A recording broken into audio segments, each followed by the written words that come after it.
Neurasthenia and anxiety neurosis. Sigmund Freud. Neurasthenia and anxiety neurosis. On the justification of separating a certain symptom complex from neurasthenia as anxious neurosis.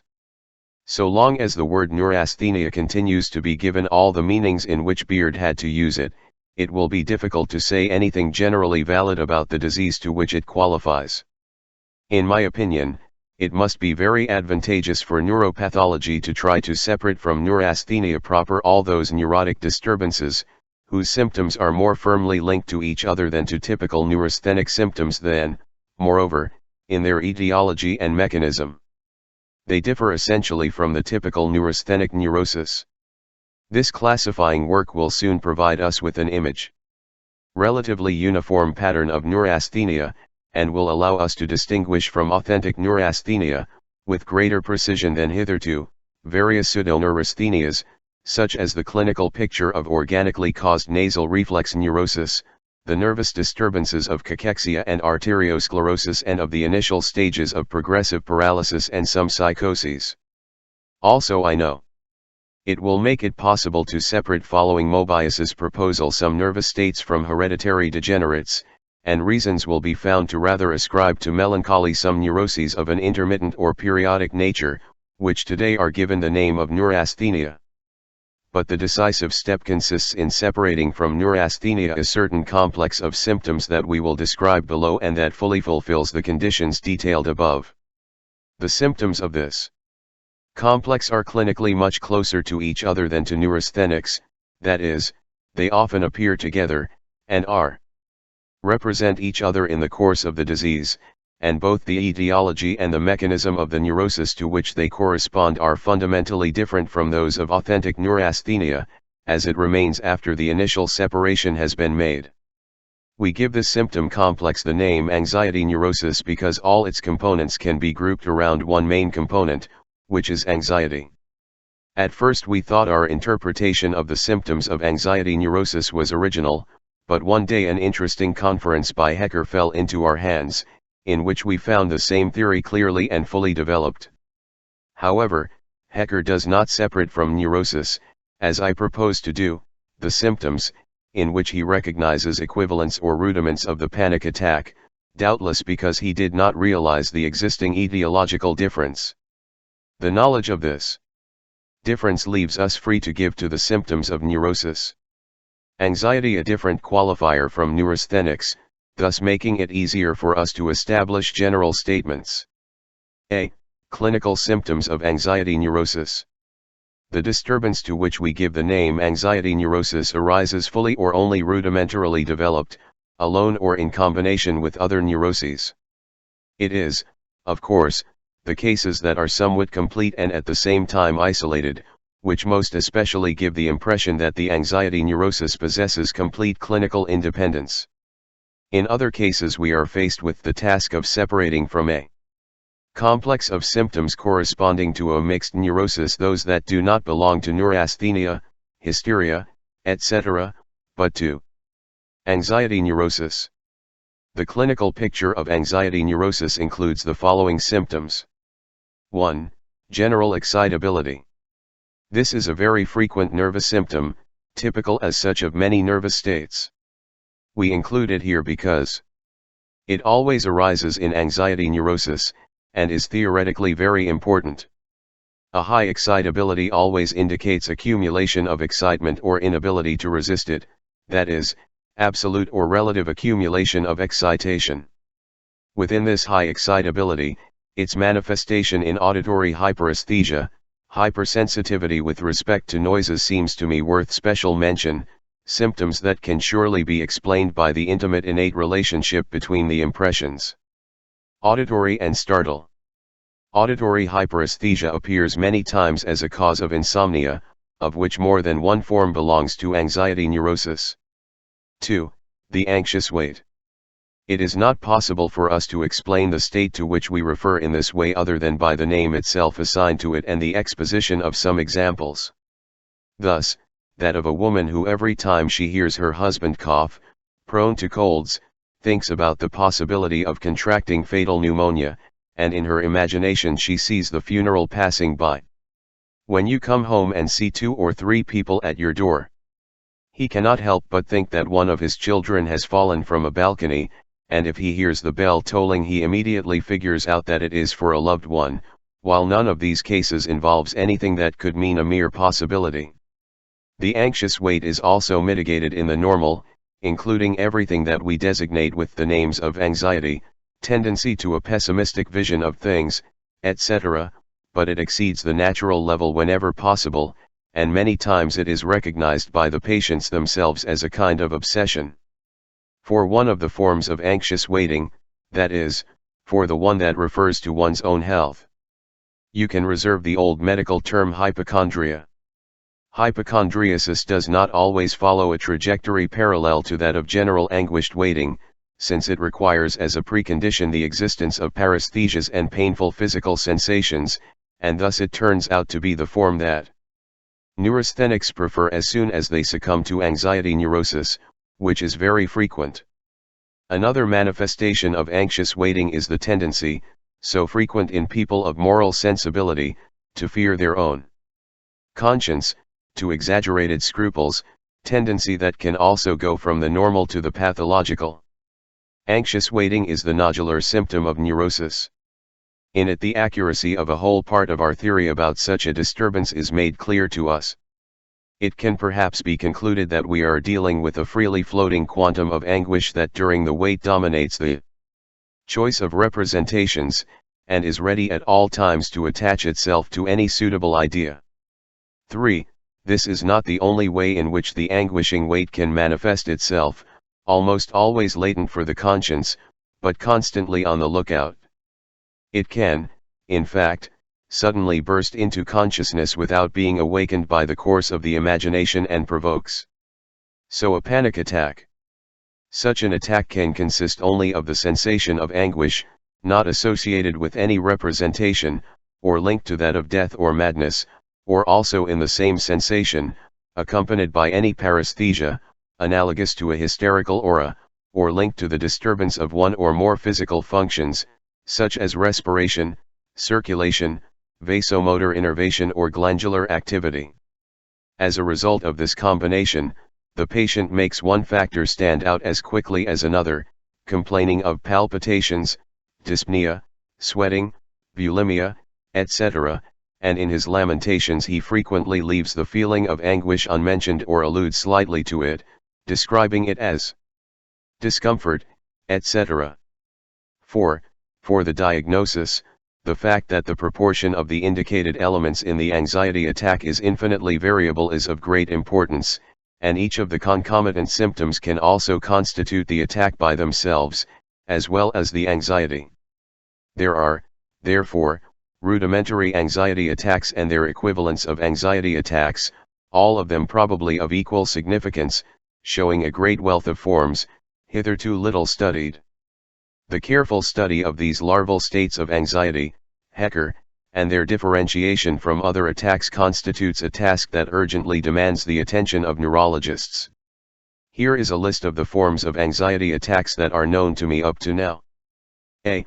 With disturbances of cardiac activity, palpitations, brief arrhythmias, long-lasting tachycardia, and even severe states of heart weakness, difficult to differentiate from an organic condition. B. With breathing disturbances, various forms of nervous dyspnea, attacks similar to those of asthma, etc. I must warn that these attacks are not always accompanied by perceptible anguish. C. Sweating attacks, sometimes nocturnal. D. Attacks of tremors and convulsions, easy to confuse with hysterics. E. Bulimia attacks, sometimes accompanied by dizziness. F. Emergent diarrhea in the form of attacks. G. Locomotor vertigo attacks. H. Attacks of the so-called congestions, that is, of what has been given the name of vasomotor neurasthenia. I. Paresthesia attacks, rarely without anxiety or similar discomfort. 5. The terror nocturnus of adults, generally accompanied by anguish, dyspnea, sweating, etc., is often only a form of anxiety attack. This disturbance conditions a second form of insomnia, within the framework of anxiety neurosis. Furthermore, it has become clear to me that the night terror of children also shows a form belonging to anxiety neurosis. The hysterical tone and the link of anguish with the reproduction of an event or a dream. Appropriate ones give children's pater nocturnus the appearance of a special case. But this fear also arises isolated, without any dream or hallucination. 6. In the group of symptoms of anxiety neurosis, vertigo occupies a prominent place, which in its mildest form is a simple dizziness, and in the most serious, that of the attack of vertigo, with or without anxiety, constitutes one of the most fearsome symptoms of neurosis. The vertigo of anxiety neurosis is not a revolving vertigo, nor does it make it possible to highlight, like Meniere's vertigo, various planes and directions. It belongs to the locomotor or coordination form, such as that produced by the paralysis of the eye muscles, and consists of a specific discomfort, accompanied by the sensation that the floor oscillates, the legs sink into it and it is impossible to continue standing. The subject's legs tremble and buckle, weighing him down as if they were lead. However, this vertigo does not cause the fall of the sick. Instead, we have to affirm that such an attack of vertigo can be represented by an attack of deep blackout. Other fainting states of anxiety neurosis seem to depend on cardiac collapse. The vertigo attack is often accompanied by anxiety of the worst kind and combined with respiratory and heart. In anxiety neurosis, according to my observations, vertigo from heights also appears, but I don't know if it is justified to assume in these cases the accompanying existence of a vertigo to stomach lasso. 7. Based on the anxious waiting, on the one hand, and on the other, the tendency to attacks of anxiety and vertigo, two groups of typical phobias develop, one referring to general physiological threats and the other to locomotion. To the first group belongs the fear of snakes, storms, the dark, insects, etc. The typical exaggerated scrupulousness and various forms of the folie de doute. In these disturbances, the available anguish is simply used to intensify instinctive repugnances, common to all men. But, in general, the phobia of a character analogous to the obsessive does not emerge until the moment in which a reminiscence of an event appears in which the fear could have manifested itself, for example, after the patient has been surprised by a storm in the open field. It is not correct to want to explain these cases as a mere persistence of a violent impression. What gives importance to these events and makes their memory last is only the anguish that arose in them and that can return to emerge at any time. Or, to put it another way, such impressions only retain their force in people suffering from anxious waiting. The group contains agoraphobia with its secondary species, all characterized by their reference to locomotion. Often we find here, as the basis of the phobia, a previous attack of vertigo, but I do not think such attacks should be given the meaning of an indispensable premise. We find, indeed, many times that after a first attack of vertigo without anguish, and although locomotion is already constantly affected by the sensation of vertigo, this function does not experience any restriction, failing, instead, completely in certain conditions, such as the lack of a companion or the passage through narrow streets, etc., when the vertigo attack was accompanied by anguish. The relationship of these phobias with those of obsessive neurosis, the mechanism of which we have described in our study entitled Defense Neuropsychosis, is as follows. Both disturbances coincide in the fact that a representation becomes obsessive due to its link with an available affect, thus being able to the mechanism of affect transposition can be ascribed to both classes of phobias.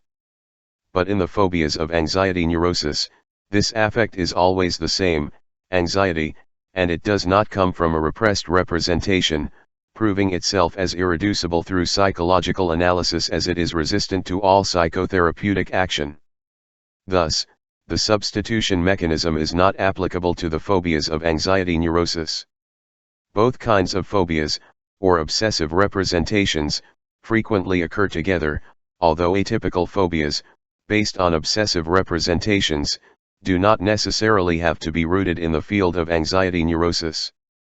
We often encounter another, apparently more complicated mechanism when, in an originally simple phobia of anxiety neurosis, the content of the phobia is replaced by another representation, that is, when the substitution comes to be added, a posteriori, to the phobia. For such a substitution, those preventive measures that were originally tried to combat the phobia are used most frequently. Thus, the speculative obsession arises from the aspiration to give oneself the subject to himself a proof that he is not crazy, as the hypochondriac phobia tells him. The hesitations and doubts, or rather repetitions of the folie d'étude, arise from the justified doubt in the security of one's own thought, since the subject is aware of the very tenacious disturbance of his mental processes, by the obsessive representation. It can therefore be said that many syndromes, both obsessive neurosis and folie d'étude and other similar disturbances, must be clinically, if not conceptually, ascribed to anxiety neurosis. 8. In anxiety neurosis, digestive activity undergoes only very few but very characteristic disturbances. Feelings of nausea and malaise are not uncommon, and the symptom of bulimia can constitute by itself or with others, congestion, a rudimentary anxiety attack. As a chronic disturbance, analogous to anxious waiting, we find the tendency to diarrhea, which has given rise to the most original diagnostic errors. If I'm not mistaken, it is this diarrhea that Mobius has brought to medical attention in a recent study. I also suspect that Peyer's reflex diarrhea, dependent, according to this author, on diseases of the prostate, is nothing but the diarrhea of anxiety neurosis. The reflex relationship is a mere appearance, denied by the fact that the same factors intervene in the genesis of such prostatic conditions as in the etiology of anxiety neurosis. Anxiety neurosis exerts an influence on the stomach and intestines contrary to that of neurasthenia. Mixed cases often show the well-known diarrhea-constipation alternative. The polyuria of obsessional neurosis is analogous to diarrhea. 9. The paresthesias that can accompany the attack of vertigo or anguish are interesting, because they are associated with each other, like the sensations of the hysterical aura, forming a series. But, contrary to the hysterical, these associated sensations seem atypical and variable to us. Another analogy with hysteria is produced by the fact that in anxiety neurosis there is also a kind of conversion into physical sensations. Thus, a large number of mild rheumatic patients really suffer from anxiety neurosis. Beside, as a result of this increased sensitivity to pain, we have observed in many cases of anxiety neurosis a tendency towards hallucinations which cannot be regarded as hysterical. 10. Several of the aforementioned symptoms that accompany or represent the panic attack are also represented in a chronic form, making it more difficult to discover them, since the concomitant feeling of anxiety is less precise than in the panic attack. This is especially the case with diarrhea, vertigo, and paresthesias. Like the attack of vertigo due to fainting, chronic vertigo can be represented by a lasting tendency of tiredness, depression, etc. b. Appearance and etiology of anxiety neurosis. In some cases of anxiety neurosis it is impossible for us to discover an etiological process, and it is precisely in these cases that it is easier for us to verify the existence of a serious defect. Hereditary. But when we have some grounds for believing that it is an acquired neurosis, we always find, after careful examination, as etiological factors, a series of disturbances and noxious influences arising from the sexual life. These factors appear, at first, to be of a different nature, but soon reveal the common character that explains their identical effect on the nervous system, and they show themselves to be either isolated or linked to other disturbances, banal to which a corroborative effect is to be ascribed. This sexual etiology of anxiety neurosis is so prevalent that I think I can allow myself, for the purposes of this brief study, to leave aside cases of different or doubtful etiology. For the most precise exposition of the etiological conditions, under which anxiety neurosis arises, it will be convenient to separate the cases according to the sex of the subject. Thus, we will say that neurosis occurs in women, abstracting from their disposition, in the following cases. A. As virginal anguish or anguish of adolescence.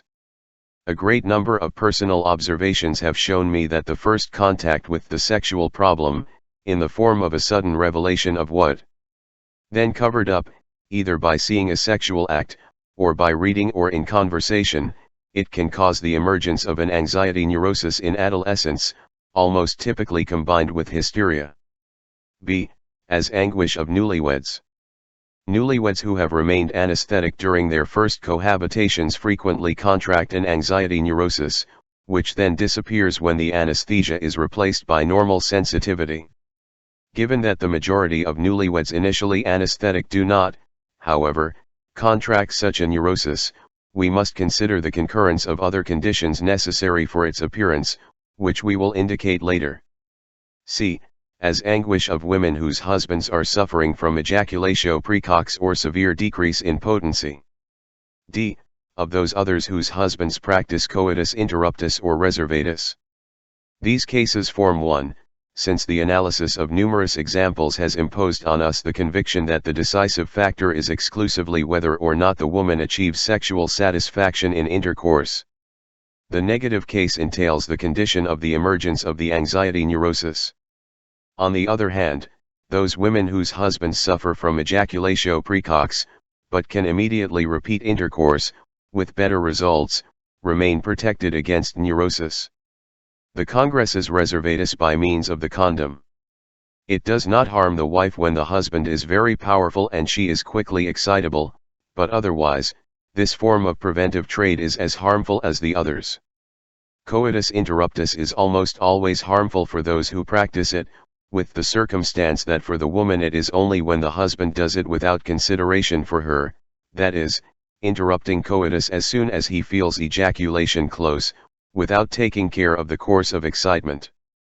In the woman, when, on the contrary, the man waits until the satisfaction of the woman, intercourse will have normal value for her, but, on the other hand, it will be the man who will contract the neurosis of distress. These statements have been imposed on me by the results of multiple observations and analyses. E. As anguish of widows and voluntarily abstinent women, often combined in a typical way with obsessive representations. F. As anguish in the climacteric period, during the last great elevation of sexual need. Cases C, D, and E contain the conditions in which the anxiety neurosis attacks more frequently and with greater independence of hereditary propensity to female subjects. With respect to, in these cases, acquired and curable, of anxiety neurosis, we will try to demonstrate that the discovered sexual practice really constitutes the etiological factor of the neuroses. But first we will expose the sexual conditions of anxiety neurosis in men, establishing the following groups, all of which have their analogies in the previous ones. Feminine. A. Anguish of voluntary abstinence, often combined with defense symptoms, obsessive representations, hysteria. The reasons on which voluntary abstinence is based make this category include a large number of hereditarily predisposed subjects, original, etc. B. Anguish of men who suffer from frustrated arousal, during courtship, and of those people who, out of fear of the consequences of the sexual commerce, are content to touch or contemplate the woman. This group of conditions, which can be transferred without modification to the other sex, provides the purest cases of neuroses. C. Anguish of men who practice coitus interruptus. As we have already said, coitus interruptus harms the woman when it is practiced without any care for her satisfaction, and, on the other hand, the man, when he, to achieve the woman's satisfaction, voluntarily directs intercourse, postponing ejaculation. In this way, it becomes understandable that in married couples that practice interrupted coitus, only one of the spouses generally gets sick. For the rest, the interrupted intercourse only rarely produces a pure anxiety neurosis in man, the consequence of which is generally a mixed neurosis of anxiety neurosis and neurasthenia. D. Anguish of men at critical age. There are men who, like women, go through a climacteric period, contracting an anxiety neurosis while their potency declines and their libido increases. Finally, we will add two valid cases for both sexes. A. Neurasthenics who have contracted their disease as a result of masturbation fall into anxiety neurosis as soon as they abandon this form of sexual satisfaction, since these subjects become especially incapable of enduring abstinence. As a very important fact for the understanding of anxiety neurosis, we will state that only in men who are still powerful and in women who are not anesthetic, this disturbance acquires considerable development. In neurasthenics whose potency has been seriously impaired by masturbation, the anxiety neurosis that emerges in case of withdrawal only develops very poorly, being almost always limited to hypochondria and a slight chronic vertigo. Women must always be assumed to be powerful, but there is also no doubt that a truly impotent woman, that is, truly anesthetic, will always be less susceptible to anxiety neurosis and will resist particularly well the harmful effects indicated. For now we do not wish to enter into the question of how accurate it would be to assume constant relations between some etiological factors and some symptoms of the anxiety neurosis complex. B. The last of the etiological conditions that we propose to mention does not seem, at first, to be of a sexual nature. The neurosis of anguish also arises, in effect, in both sexes, as a consequence of an overwork or an exhausting effort, for example, after long night vigils, continuous assistance to a sick person or even a serious ailment of the subject himself. The main objection against my theory of a sexual etiology of anxiety neurosis will perhaps be that such abnormalities of sexual life are so frequent that they are always at hand, no matter how little we bother to look for them. Thus, their appearance in the cases of anxiety neurosis described above would not prove their quality as etiological factors of the neurosis. Furthermore, the number of people who practice coitus, etc., is incomparably greater than that of those who suffer from anxiety neuroses, there being, therefore, an immense majority who resist the indicated harmful practices without the slightest disturbance. To this objection we must answer, first of all, that, given the recognized extraordinary frequency of neuroses, and especially anxiety neuroses, the discovery of a etiological factor that only rarely occurs.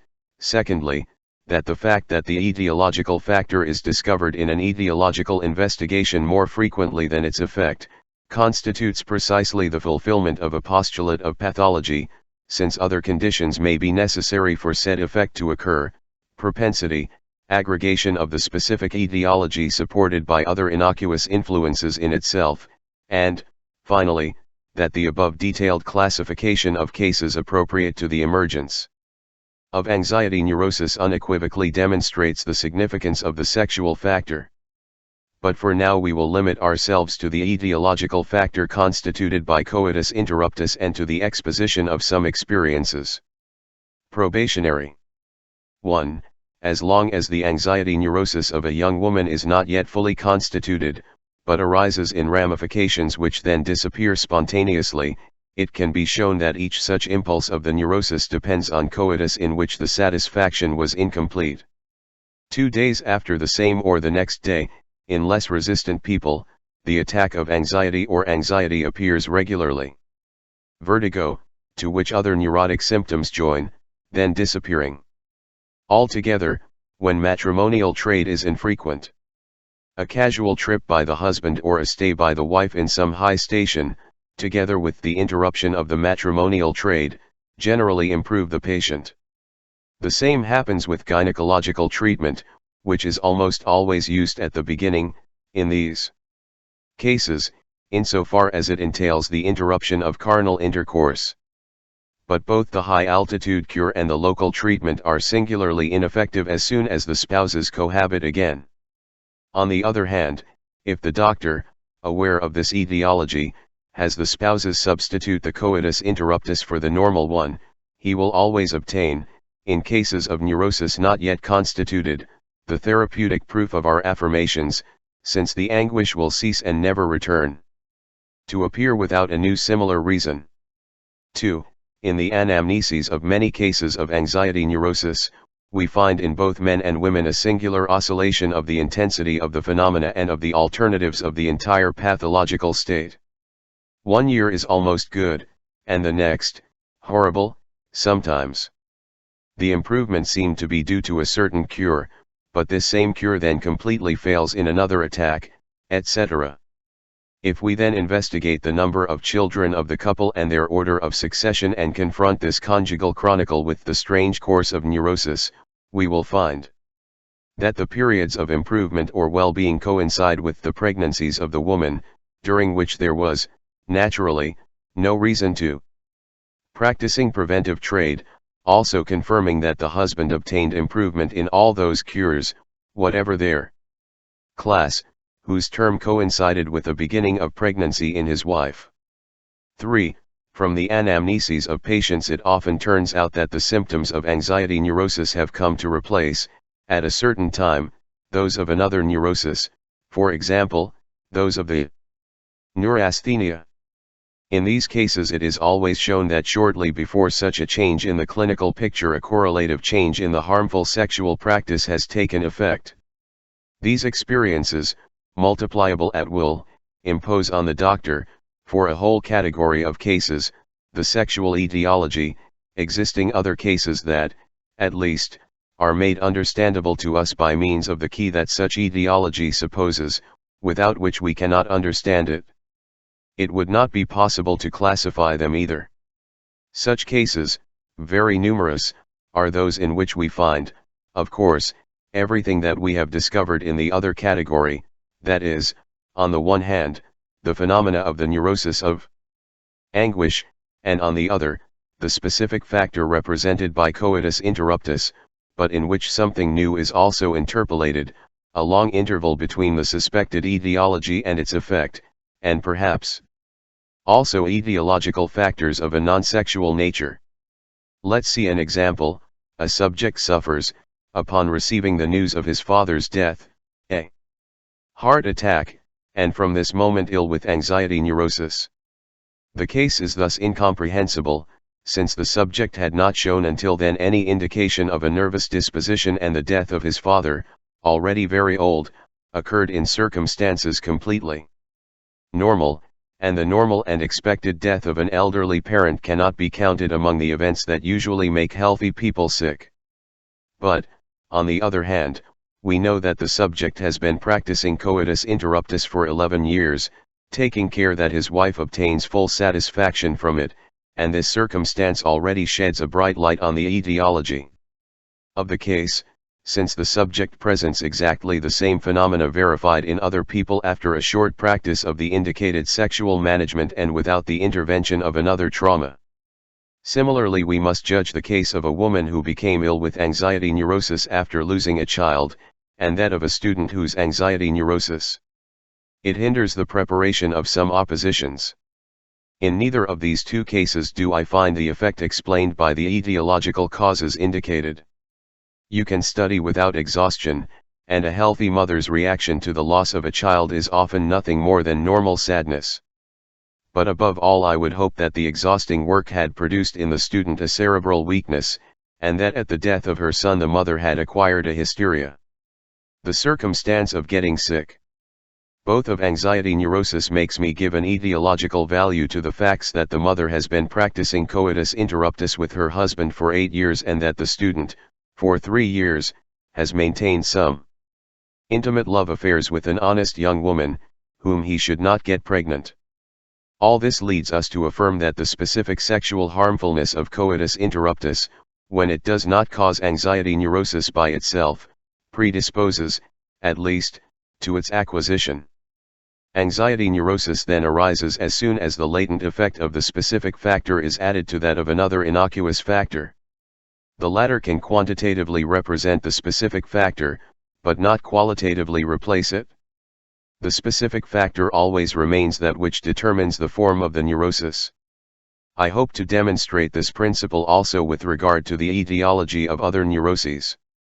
These last reflections also contain the hypothesis, not implausible in itself, that harmful sexual practices, such as coitus interruptus, come to acquire etiological significance due to the accumulation of other factors. Depending on the disposition of each individual and the other defects of their nervous system, it will take more or less time for the effect of such accumulation to become visible. The individuals who, without apparent prejudice, they remain, in reality, predisposed, by their practice, to the disturbances of obsessional neurosis, which on any occasion spontaneously, or after an insignificant trauma, can emerge with all intensity, in the same way that the chronic alcoholic ends up acquiring, by accumulation, cirrhosis or another disease, or falling into delirium under the influence of a feverish state. C. First contributions to a theory of anxiety neurosis. The considerations that follow do not aspire to any other value than that of a first attempt, the prosecution of which should not influence the admission of the facts described in the previous sections.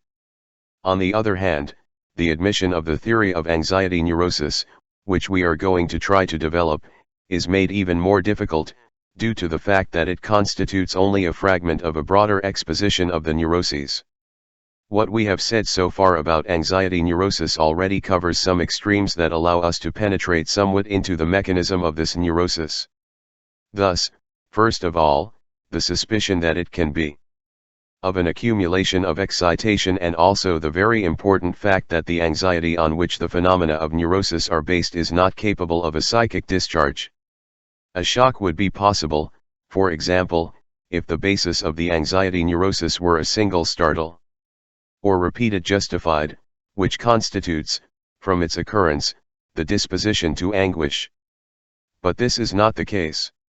A single shock can cause a hysteria or a traumatic neurosis, never an anxiety neurosis. At first, seeing coitus interruptus stand out first among the causes of anxiety neurosis, we believed that the source of anxiety continuation could be found in the fear repeatedly experienced in each carnal act that the preventive technique would fail and a pregnancy would result. But later we discovered that the state of mind of the man or of the woman during coitus interrupted has no relation to the genesis of anxiety neurosis, and that women who are not frightened by the possibility of pregnancy are just as liable to neurosis as those who are frightened by the possibility. The decisive factor is, solely and exclusively, the lack of satisfaction that one of the spouses has to experience in the practice of coitus interruptus. Our discovery of the mechanism of anxiety neurosis finds support in the observation, not yet mentioned, that in entire series of cases anxiety neurosis begins with a patent decrease in sexual libido, in psychic pleasure, causing that when communicating to the patients that their ailment comes from an incomplete satisfaction, all answer us by denying the possibility of such an origin, since precisely in recent times they have lived without experiencing the slightest sexual need.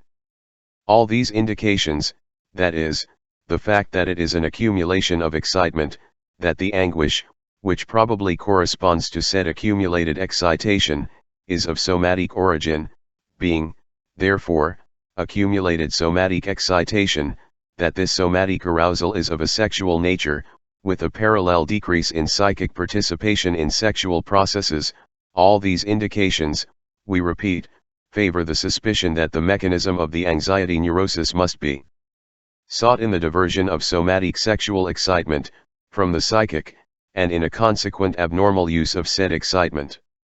We can further clarify this representation of the mechanism of anxiety neurosis by exposing the following considerations about the sexual process, referring, first of all, to the man. The male organism, already reached sexual maturity, produces probably in a continuous way somatic sexual arousal, which, periodically, comes to constitute a psychic stimulus. In order to better establish our ideas, we will insert here that this somatic sexual arousal manifests itself in the form of pressure on the walls, provided with nerves, of the seminal vesicles, in such a way that by continuously growing the visceral excitation will reach a point in which it will overcome the resistances opposed to its arrival in the cerebral cortex and will externalize as a psychic stimulus. At this moment the group of sexual representations given in the psyche is charged with energy and is born. The psychic state of libidinous tension, a state that brings with it the impulse to stop said tension. But such a psychic discharge is only possible by one means, to which we will give the name of a specific or adequate act. This adequate act consists, for the male sexual instinct, in a complicated spinal reflex act, which results in the discharge of the aforementioned nerves, and in all the psychic preparations necessary for the production of such a reflex. Nothing short of the appropriate act can be effective here, since somatic sexual arousal is continually transformed, once it has reached a certain level, into psychic arousal. Something must necessarily occur that frees the nerve fibers from the pressure that gravitates on them, thereby suppressing all excitation. Existing somatic momentum, and allowing subcortical conduction to re-establish its resistance. We do not want to continue representing complicated cases of the sexual process in this way. We will limit ourselves to stating that the preceding scheme can also be applied essentially to women, notwithstanding the problem posed by the confused and artificial oscillations of the female sexual instinct. In women, we must also admit a somatic sexual arousal and a state in which this arousal becomes a psychic stimulus, a libido, and causes the impulse towards the specific act, to which the sensation of voluptuousness is linked. What we cannot indicate in women is the process corresponding to the distension of the seminal vesicles. Within the limits of this description of the sexual process we can integrate the etiology of both true neurasthenia and anxiety neurosis. Neurasthenia arises whenever the appropriate discharge, the appropriate act, is replaced by another less adequate one, that is, whenever normal intercourse under favorable conditions is replaced by masturbation or spontaneous pollution. All those factors that prevent the elaboration lead to anxiety neurosis. Psychic of somatic sexual arousal. The phenomena of anxiety neurosis arise from the fact that the deviant somatic sexual arousal of the psyche is spent subcortically in inappropriate reactions. We will now try to verify whether the previously mentioned etiological conditions of anxiety neurosis make it possible to recognize the common character that we had to attribute to them. For man we have established as the first etiological factor, abstinence. This consists in the renunciation of the specific act that in any other case follows the libido. Such a renunciation will have two consequences: the accumulation of somatic excitation and the diversion of it into different paths through which it hopes to find a discharge rather than through the psyche. It will thus result that the libido will decrease and the excitation will be externalized subcortically in the form of anguish. When the libido does not diminish or somatic excitation is spent in spontaneous pollutions or ceases to be produced when rejected, everything can arise except an anxiety neurosis. Abstinence is also the efficient factor in the second etiological group, that is, in that of frustrated arousal. The third case, that of the interrupted intercourse carried out taking care that the woman reaches satisfaction, it acts by disturbing the psychic disposition to the sexual course by introducing, together with the work of dominating the sexual effect, a different psychic work, thus producing a deviation from the psyche. Also this psychic deviation makes the libido gradually disappear, then following the process, from this point, the same course as in the case of abstinence. The anguish that arises in the critical age of man requires a different explanation. In this case there is no decrease in libido, but instead, as during the climacteric period of women, there is such a considerable increase in the production of somatic arousal that the psyche is relatively insufficient to control it. The subordination of the etiological conditions in women to the indicated point of view does not present great difficulties either. The case of virginal anguish is especially clear. In it, the groups of representations to which somatic sexual arousal is to be linked are not yet sufficiently developed. In anesthetic newlyweds, anxiety does not arise until the first cohabitations arouse a sufficient magnitude of somatic arousal. Where the local signs of such excitability are lacking, anxiety is also lacking. The case of ejaculatio precox and coitus interruptus can be explained analogously to the man, by the fact that the libido corresponding to the psychically unsatisfactory act gradually disappears, while the correlative excitation is spent subcortically. The emergence of an estrangement between the somatic and the psychic during the course of sexual arousal is faster and more difficult to suppress in women than in men. The case of widowhood or voluntary abstinence and that of the critical age are resolved in the woman the same as in the man, although in the case of abstinence the intentional repression of the circle of sexual representations, repression to which the abstinent woman is often forced, who fights against temptation. Similarly, at the time of the menopause, the repugnance that the aging woman feels against the exaggerated increase in her libido must also intervene. The two last mentioned etiological conditions also seem to subordinate themselves easily to our new point of view. The tendency to anguish in masturbators who have become ill with neurasthenia is explained by the ease with which these subjects enter the state of withdrawal after being accustomed for a long time to giving any somatic excitation, however small its magnitude, a discharge, albeit defective. Lastly, the final case, that is, the genesis of anxiety neurosis as a consequence of a serious illness, exhausting exertion, prolonged assistance to a patient, etc., can be explained by the fact that the deviation of the psyche makes it insufficient to control somatic excitation, work that is posed to him continuously. We already know how extraordinarily the libido can decrease in these conditions, these cases being a finished example of neurosis, which, although they do not present a sexual etiology, show, instead, a mechanism of this order. The theory expounded here presents in a way the symptoms of anxiety neurosis as surrogates of the omitted specific action on sexual arousal. In support of it, let us now remember that in normal intercourse, arousal is spent secondarily in various physical phenomena, such as palpitations, acceleration of the respiratory rate, sweating, congestion, etc. In the corresponding anxiety attack of our neurosis we find ourselves before these same phenomena separated from coitus and intensified. We could still be asked why the lack of psychic capacity to control sexual arousal leads the nervous system to the singular affective state, constituted by anguish. To this question we will answer that the psyche is invaded by the affect of anxiety when it feels incapable of suppressing an external danger by means of an appropriate reaction, and it falls into anxiety neurosis when it feels incapable of stopping the sexual arousal. Endogenously born. It behaves, then, as if projecting this excitation to the outside.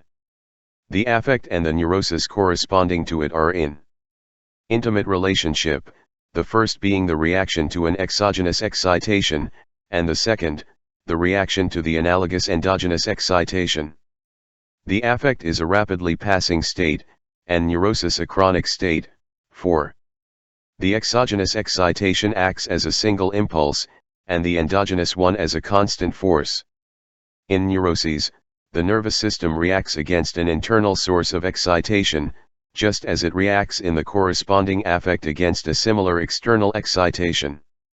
D. Relations with other neuroses. We will present some observations on the relations of the anxiety neurosis with the other neuroses. The purest cases of anxiety neurosis are also almost always the most marked. These cases occur in young and powerful subjects, whose illness dates from a near date, and present a unitary etiology. In any case, the joint and simultaneous appearance of symptoms of anxiety neurosis and others of neurasthenia, hysteria, melancholy or obsessive neurosis is more frequent. If, faced with this clinical mixture, we refrain from recognizing the character of an independent unit in obsessional neurosis, we would also have to renounce, acting consistently, the separation, so laboriously achieved, of hysteria and neurasthenia.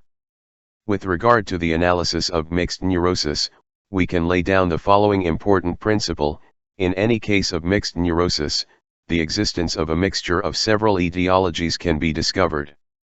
Specific. This multiplicity of etiological factors, the condition of mixed neurosis, can be established by chance, for example, when a new harmful action comes to add its effects to those of an already existing one. Such will be the case of a hysterical woman, who at a certain time after her marriage begins to practice coitus interruptus, and then adds an anxiety neurosis to her hysteria. Or that of a masturbator, whose practice has led him to neurasthenia, and to whom the frustrated excitations of a subsequent courtship lead to the contraction of an anxiety neurosis as a new disease. In other cases, the multiplicity of etiological factors is not due to chance, being one of such factors the one that has brought into action the other. Thus, a woman with whom her husband has interrupted intercourse without caring for his satisfaction, and who is forced to masturbate after the unsatisfactory intercourse to silence the painful residual arousal. This subject, in addition to the symptoms of anxiety neurosis, the result of the practice of interrupted intercourse, will show other neurasthenic symptoms, the product of masturbation. Or else the residual excitement of the interrupted coitus will provoke in the subject voluptuous ideas, against which she will want to defend herself, and will thus contract, in addition to the anxiety neurosis, obsessive representations.